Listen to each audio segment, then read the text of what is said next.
नमस्कार, स्वागत है आप सभी का। मैं हूं आपके साथ पूजा कविया गोमा। एपीएन के इस खास कार्यक्रम लोकप्रिय प्रोग्राम कानूनी प्रोग्राम लीगल हेल्पलाइन की शुरुआत हम कर रहे हैं और आज जो है हमारे कानूनी विशेषज्ञ रोजमर्रा की जिंदगी की समस्याओं से जुड़े कानूनी मसलों पर आपकी शंकाओं का समाधान करेंगे। आप फोन करके कानूनी राय इस कार्यक्रम के जरिए ले सकते हैं।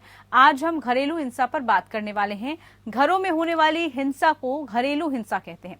आमतौर पर घरेलू हिंसा का सामना जो है अधिकतर महिलाओं को ही करना पड़ता है।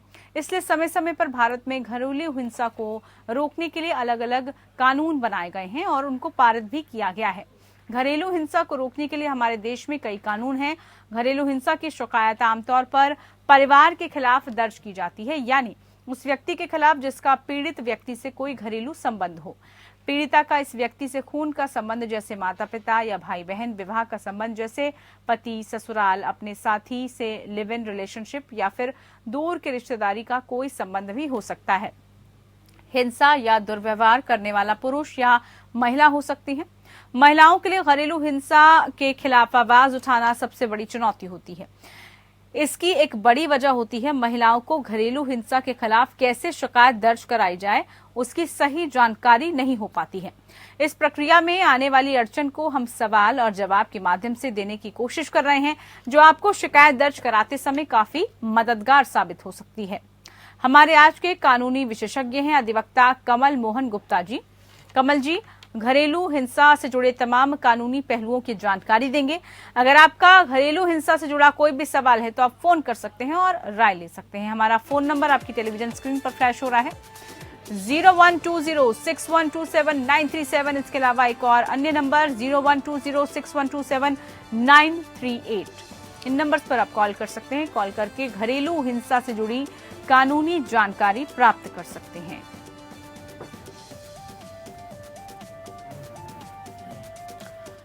चलिए, खास कार्यक्रम में हमारे साथ मेहमान जुड़े हुए हैं। बहुत स्वागत है कार्यक्रम में आपका। सबसे पहले आपसे घरेलू हिंसा क्या है, क्योंकि घरेलू हिंसा का हम अक्सर जिक्र तो करते हैं कमल मोहन जी, लेकिन घरेलू हिंसा है क्या, इसके बारे में जानकारी चाहेंगे। देखिए, जैसे आपने बताया कि घरेलू हिंसा जो होती है वो between the family members of the family होती है। So domestic violence is a violence amongst the members of the family. इसमें क्या होता है कि एक सेट ऑफ मेंबर्स, चाहे वो हस्बैंड हो, हस्बैंड की माँ हो, हस्बैंड की बहन हो, वो विक्टिम पे अत्याचार करती है जी। तो एक set of people in the family tries to dominate the other person, the victim. जिसके ऊपर हिंसा हुई उसे कहते हैं हम विक्टिम जी। और जो क्राइम कर रहा है, जो वायलेंस कर रहा है, उसको हम रेस्पोंडेंट्स कहते हैं इसमें, ठीक है ना। तो वो करते हैं। अब ये वायलेंस कितने टाइप का हुआ? फिजिकल अब्यूज, सेक्सुअल अब्यूज जी, verbal and emotional abuse and economical abuse. All these abuses are covered under the domestic violence act and a complaint can be filed regarding these violences जी। कमल जी, ये तो रही घरेलू हिंसा की बात। और घरेलू हिंसा की शिकायत की जब हम बात करते हैं तो किसके खिलाफ दर्ज की जा सकती है? बड़ा महत्वपूर्ण हो जाता है कि किसके खिलाफ जो है घरेलू हिंसा में कोई भी जो शिकायत है वो दर्ज हो सकती है। देखिए, जो क्राइम कर रहा है, जो वायलेंस कर रहा है, उसके खिलाफ की जा सकती है। As per the act, domestic violence act, पहले ये कहा जाता था कि जो एडल्ट मेल मेंबर हैं उनके खिलाफ की जा सकती है। अब क्वेश्चन ये उठता कि अगर adult male members and relative of husband के खिलाफ की जा सकती है, तो अगर ये बताइए कि अगर किसी मदर इन लॉ के ऊपर अत्याचार हो रहा है और वो अपनी बहू के खिलाफ कंप्लेन करना चाहती है under the domestic violence act, तो वो नहीं कर सकती थी जी। इसीलिए सुप्रीम कोर्ट ने अपनी एक जजमेंट में कहा कि ये एडल्ट मेल मेंबर को it has to be read as member of the family, adult member of the family. Male word जो है उन्होंने डिलीट कर दिया। वो कोई भी हो सकता है, मेल या फीमेल, किसी के वो कोई भी हो सकता है। Even a mother in law can file a complaint against daughter in law for domestic violence. A daughter in law can file a complaint against mother in law for domestic violence और any relative of the husband. ठीक है कमल जी, ये तो बात की हमने कि किसके खिलाफ जो है वो शिकायत हो सकती है, लेकिन इसकी जो प्रक्रिया है, कैसे दर्ज करें शिकायत? क्योंकि सबसे बड़ी समस्या यही है कि शिकायत दर्ज कैसे होनी है, यही नहीं पता होता है लोगों को, खास तौर पर। देखिए बहुत सिंपल प्रोसेस है। आप अपने पुलिस ऑफिसर के सामने जाके कंप्लेन कर सकते हैं, आप प्रोटेक्शन ऑफिसर के सामने जाके कंप्लेन कर सकते हैं, आप सर्विस प्रोवाइडर के पास जाके कंप्लेन कर सकते हैं, और आप चाहें तो ऑनलाइन भी कंप्लेन फाइल कर सकते हैं। ये नेशनल कमीशन फॉर वुमेन है, उनका एक पोर्टल है, उसके ऊपर जाके आप ऑनलाइन कंप्लेन भी फाइल कर सकते हैं। प्रोटेक्शन ऑफिसर कौन होता है सर? अब अगर हम बात करें, किसको हम चुन सकते हैं? क्या हमें प्रोटेक्शन ऑफिसर चुनना होता है? जी, इसमें क्या है कि डोमेस्टिक वायलेंस एक्ट के नीचे दिया हुआ है कि मतलब जो गवर्नमेंट है, स्टेट गवर्नमेंट है, वो प्रोटेक्शन ऑफिसर हर डिस्ट्रिक्ट में अपॉइंट करती है। तो वो एक नोटिफाइड ऑफिसर होता है, एक नोटिफिकेशन के द्वारा उसको अपॉइंट किया जाता है हर डिस्ट्रिक्ट के अंदर। तो हम प्रोटेक्शन ऑफिसर के सामने जाते हैं, या फिर हम पुलिस ऑफिसर के सामने जाते हैं, जो हमारे जो क्लोजेस्ट थाना है, हम उसमें जाके एसएचओ के सामने अपनी कंप्लेंट दे सकते हैं, और we can go to the magistrate under section 12 of the domestic violence act. जी, अब प्रोटेक्शन ऑफिसर कौन होता है ये तो आपने बताया। अब घरेलू घटना की जो रिपोर्ट है, यानी कि DIR, वो क्या है और पीड़िता का इसमें अधिकार क्या होता है, किसी भी पीड़ित का? देखिए, DIR इज बेसिकली जो कंप्लेंट फाइल होती है, उसमें इंस्टेंसेस दिए होते हैं कि भाई फलाने फलाने दिन मेरे साथ ये अत्याचार किया, इस टाइम पे अत्याचार किया, इस जगह पे अत्याचार किया, और इस बंदे ने अत्याचार किया हमारे खिलाफ। तो उसी डोमेस्टिक वायलेंस की जो कंप्लेंट आती है जी, उसी बेसिस पे जो प्रोटेक्शन ऑफिसर होता है वो DIR बनाता है, that is domestic incident report.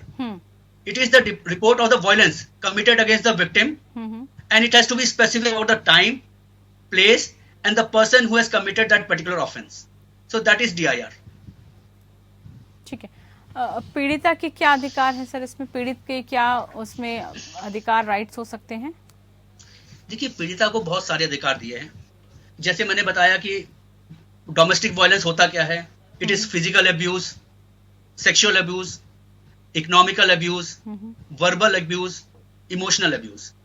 अब साहब, अगर फिजिकल अब्यूज हुआ तो वो एक ऑर्डर ले सकती है मजिस्ट्रेट से कि भाई ये जो वायलेंस हो रहा है मेरे खिलाफ, वो वायलेंस ना हो, और magistrate will grant that order to him. तो उससे तो आपका फिजिकल अब्यूज रुक गया। अगर आपको टॉन्ट कसे जा रहे हैं कि आप दहेज पूरा नहीं लेके आए, या आपने ये कमी की, आप खाना ठीक से नहीं बनाते हैं, आपको अब्यूज हो रहा है, ठीक है, आपको रिड्यूकल किया जा रहा है, उसके खिलाफ भी मजिस्ट्रेट से ऑर्डर लिए जा सकते हैं कि वो ना करें।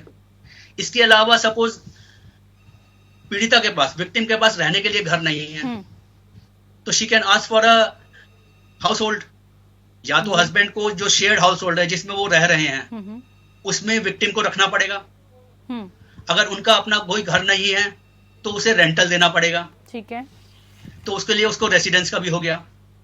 चौथी बात रही अब उसके पास इकोनॉमिकली, अब suppose she is economically weak, she is not able to sustain herself, ठीक है ना, तो वो कैसे जिंदा रहेगी, खुद कैसे जिएगी, अपने बच्चों को कैसे परवरिश करेगी उनकी? बिल्कुल, बिल्कुल। तो उसके लिए court can grant monetary relief also, कि महीने के हिसाब से उसको अलाउंसेस दिए जाएंगे, मेंटेनेंस दी जाएगी, तो वो उसको मेंटेनेंस, जिससे वो सरवाइव कर सके, जिससे वो भिखारी की जिंदगी ना जिए, एक डिग्निफाइड ह्यूमन बीइंग की जिंदगी जिए, तो उसके लिए court can grant monetary relief also. In fact जो हस्बैंड है उसके खिलाफ ये भी ऑर्डर पास हो सकते हैं कि वो जो शेयर्ड हाउस होल्ड है जिसमें वो रह रही है, उसके अंदर हस्बैंड नहीं घुसेगा। जी, एक कॉलर हमारे साथ जुड़े हुए हैं, उनसे उनका सवाल ले लेते हैं। रोहन कुमार सिंह हमारे साथ जुड़े हैं। रोहित है हमारे साथ झारखंड से। रोहित, क्या सवाल है आपका, पूछिए। क्या अधिवक्ता से आप जानकारी लेना चाहते हैं, बताइए। जी मैडम, मैं जानकारी लेना चाहता हूँ कि मेरी पत्नी बराबर भाग जाती है, मायके है ना, और ससुराल वाला बहुत प्रताड़ित करता है हमें, पत्नी को यहाँ रहने नहीं देता, मैं हम क्या करें? मतलब इनका कहना है कि इनकी पत्नी इनको सता रही है? हाँ। नहीं रोहित जी, आपकी पत्नी आपको सता रही है? छोड़ के चली जाती है? जी मैं। तो मैडम ये तो डोमेस्टिक वायलेंस के अंदर केस नहीं डाल सकता, because husband can not file a case under domestic violence act. They have to seek other remedies under IPC और अदर प्रोविजंस ऑफ लॉ। इनके प्रोटेक्शन के लिए this act of domestic violence has been enacted only to protect women from domestic violence. A male cannot be a complainant under the Domestic Violence Act. आज हम बात कर रहे हैं घरेलू हिंसा की और उससे जुड़े जो भी कानूनी प्रावधान हैं उसके बारे में आप तक जानकारी पहुंचा रहे हैं। अधिवक्ता हमारे साथ लगातार जुड़े हुए हैं जो हमें तमाम जानकारी दे रहे हैं। अगर इस बीच अगर कोई सवाल है आपका, आम दर्शक हमारे साथ कार्यक्रम में जुड़ सकते हैं, जुड़कर जो भी कानूनी पहलू हैं वो समझ सकते हैं और कोई भी जानकारी आप यहाँ पर ले सकते हैं। आगे बढ़ते हैं कार्यक्रम में, बात अब करते हैं मोहन जी, राहत पाने के लिए पीड़ित व्यक्ति कोर्ट में जो अपील है वो कैसे कर सकता है? क्या इसके लिए कोई अलग प्रक्रिया है? देखिए, ये अपील फाइल नहीं होती है, ये कंप्लेंट फाइल होती है। Complaint is file, an application is filed in the form of a complaint, right? So ये एप्लीकेशन फाइल होती है सेक्शन 12 के नीचे, और इसके अंदर हम लोग एक अलग अलग टाइप की रिलीफ मांगते हैं, जैसे मॉनिटरी रिलीफ हो गया जी। हमें अगर फिजिकली सताया जा रहा है तो हम रेस्ट्रेंट ऑर्डर्स लेते हैं। तो ये सेक्शन 12 के नीचे एक एप्लीकेशन हमें लिखकर, एक रिटर्न एप्लीकेशन हमें मजिस्ट्रेट के सामने देनी होती है। और अगर मजिस्ट्रेट के सामने नहीं जा सकते तो जैसे मैंने पहले बताया कि हम इसको पुलिस ऑफिसर के सामने दे सकते हैं, प्रोटेक्शन ऑफिसर के सामने दे सकते हैं, सर्विस प्रोवाइडर को दे सकते हैं, तो इनमें से किसी को भी दे सकते हैं, या हम डायरेक्ट कोर्ट में जा सकते हैं, मजिस्ट्रेट की कोर्ट में, वहां पर सेक्शन 12 की एप्लीकेशन लगा सकते हैं। कोई पर्टिकुलर फॉर्म नहीं होता, there is no particular form, but you have to be very specific about the allegations. जो भी आपके साथ वायलेंस हुआ तो आपको डेट, टाइम, प्लेस और उस पर्टिकुलर बंदे का नाम, पता सब कुछ देना पड़ता है आपको। You have to be specific about that, otherwise there is no particular format of a domestic violence complaint. Ashok हमारे साथ एक और दर्शक जुड़े हैं लखनऊ से। अशोक जी नमस्कार, पूछिए क्या सवाल है आपका? हाँ, मेरा ये सवाल है सर कि मेरे बेटे का डाइवोर्स का केस चल रहा है। उसमें पीड़िता ने हमारे पक्ष में बयान दे दिए हैं। बयान दिए हुए 3.5 साल हो गए हैं, उसके बाद से कोई गवाह नहीं आ रहे हैं, और एक्स पार्टी डाइवोर्स भी हो गया है हमारे बेटे का जी, और 9 साल हो गए इस केस को चलते चलते। लेकिन 3.5 साल पहले उसने ये बयान दिया कि ना कोई दहेज मांगा, ना मारा पीटी की। उसके बाद से उनका कोई गवाह नहीं आ रहा, ना बादनी मुकदमा आ रही है, पीड़िता आ रही है। तो हमको क्यों हेरेसमेंट किया जा रहा है? भाई हम कह रहे हैं कि जब पार्टी को कुछ नहीं कहना, हम तो कहते हैं केस को बढ़ाइए आगे। तो ना तो केस को प्रोसीडिंग आगे बढ़ाइए और ना ही पार्टी कोई आ रही है, ना उसकी कोई एक्शन लग रही है, ना उस पर कोई एक्शन हो रहा है। तो 3.5 साल पहले उसने बयान दे दिए जब हमारे फेवर में, तो अब हम कैसे निकले? हमारा पत्रावली कैसे बंद होगी, कैसे खत्म होगा? देखिए, कंप्लेंट फाइल हुई है आपके खिलाफ, आपके बेटे के खिलाफ मजिस्ट्रेटी कोर्ट में, राइट? और दूसरे केस में, डाइवोर्स केस में, उन्होंने बयान दे दिया कि हमने कोई ऐसी बात नहीं हुई है। लेकिन फिर भी ये कंप्लेंट ऑटोमेटिकली खत्म नहीं होगी। अगर डाइवोर्स हो भी गया है तब भी डोमेस्टिक वायलेंस की कंप्लेंट ऐसे खत्म नहीं होगी। अगर वो नहीं आती है तो you can move an application and court can dismiss it for non prosecution. आप एप्लीकेशन लगाए कि पिछले 3 साल से हमारे साथ कोई आ नहीं रहा है, तो court can dismiss this application on the ground of non prosecution. Otherwise जो कंप्लेंट चली है उसका अंत होना है, चाहे वो ऑर्डर, और वो अंत होगा मजिस्ट्रेट के ऑर्डर से ही अंत होगा, ऑटोमेटिकली अंत नहीं होगा इसका। ठीक है कमल जी, अब बात करें हम संरक्षण आदेश पारित की, तो अदालत किस तरह के संरक्षण आदेश पारित कर सकती है? जी देखिए, मजिस्ट्रेट के पास बहुत सारी पावर्स हैं under the domestic violence act.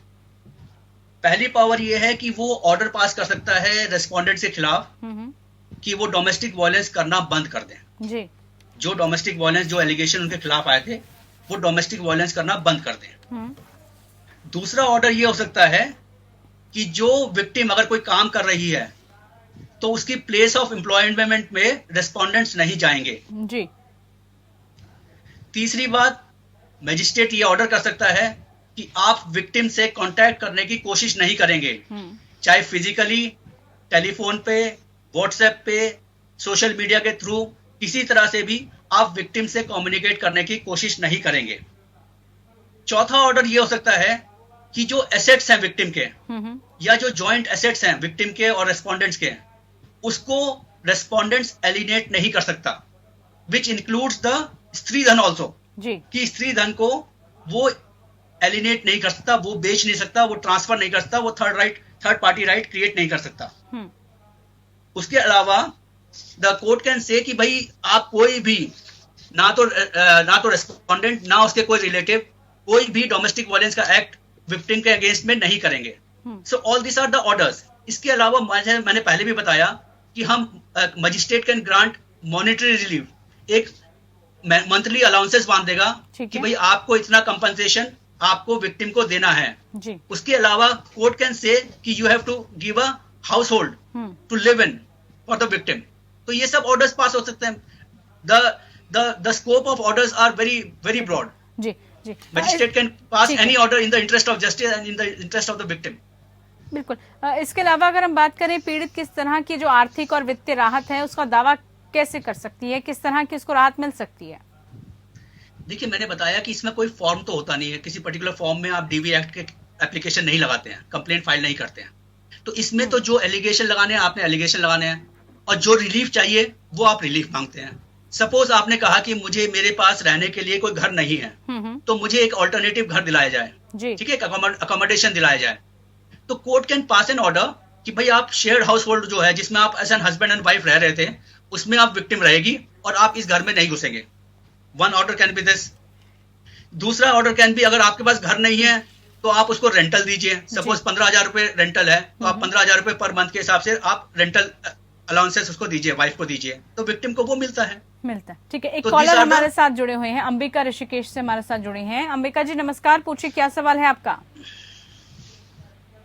मेरा सवाल यही है कि हमारे 2 लड़के हैं, एक लड़का जो बिजनेस में रहा है और एक बड़ा लड़का जो है पढ़ लिख करके अभी कुछ नौकरी नहीं पाया है और जैसे 32 वर्ष उम्र में भी पूरा, और हमेशा घर पे जो है हमसे लड़ाई करता। अंबिका जी थोड़ा तेज बोलिए, आप तेज बोलिए थोड़ा। अच्छा, तो हमारा जी सर, मैं यही कह रहा हूँ कि मेरे 2 लड़के हैं, एक छोटा लड़का बिजनेस करता है और बाकी जो बड़ा लड़का पढ़ लिख करके घर पे बैठा हुआ है और मेरे साथ थोड़ा बदतमीजी से पेश आता रहता है। तो और बाकी जो है यही कहता है कि मतलब हमेशा मैं जान दे दूंगा, ये करूंगा वो करूंगा। मतलब आपको अपने बेटे से परेशानी है, बेटे से दिक्कत है आपको? जी सर। उसके लिए क्या कर सकते हैं कमल जी? देखिए, मुझे लगता है आज जितने भी कॉलर्स हमारे आ रहे हैं वो मेल मेंबर्स ज्यादा हैं फैमिली के और फीमेल मेंबर्स नहीं आ रही हमारे पास। तो मुझे लगता है आजकल मेल मेंबर्स दूसरे मेल मेंबर से ज्यादा सताए गए हैं, ठीक है। तो मैंने पहले कॉलर को भी समझाया और मैं फिर समझाने की कोशिश कर रहा हूँ कि डोमेस्टिक वायलेंस एक्ट जो है वो लेडी मेंबर्स के लिए बना है फैमिली की। यहाँ पर मेल मेंबर्स जो है अपनी कंप्लेंट नहीं डाल सकते। लेकिन कमल जी, कोई तो प्रोसेस होगा ना, अगर इसमें नहीं डाल सकते तो किस में ही डालेंगे? क्योंकि देखिए परेशान है तो समाधान तो निकालना पड़ेगा, चाहे वो मेल हो फीमेल हो। नहीं, मैं कानून तो आज सबके लिए बराबर है ना। नहीं मैडम, आज जो बात चल रही है वो बेसिकली डोमेस्टिक वायलेंस के बारे में आज बात चल रही थी, तो मैं क्लेरिफाई करना चाहता हूँ कि डोमेस्टिक वायलेंस में ये नहीं डाल सकते। नहीं आता जी। अब जो दूसरे एक्ट्स हैं, जैसे आपका सिंपल है कि आप इंजंक्शन ले लीजिए अपने बेटे के अगेंस्ट में कि वो हमारे घर में नहीं घुसेगा, आप सिविल सूट फाइल कीजिए, इंजंक्शन लीजिए उसके खिलाफ, या आप पुलिस में कंप्लेन लिखवाइए कि मुझे जान से मारने की धमकी देता है या मुझे परेशान करता है या मुझे तंग करता है या मारपीट करता है मेरे साथ, तो वो आप आईपीसी के नीचे जा सकते हैं, आप सिविल कोर्ट में जा सकते हैं, लेकिन आप डोमेस्टिक वायलेंस में नहीं आ सकते हैं। उम्मीद करते हैं अंबिका जी जो समस्या है आप उसके ही रिगार्डिंग जो है समस्या का समाधान करेंगे और वहां पर शिकायत करेंगे। आप जुड़े हमारे साथ। मोहन जी बहुत शुक्रिया आपका, तमाम आपने जानकारी हमारे साथ साझा की। फिलहाल के लिए लीगल हेल्पलाइन में इतना ही। नमस्कार।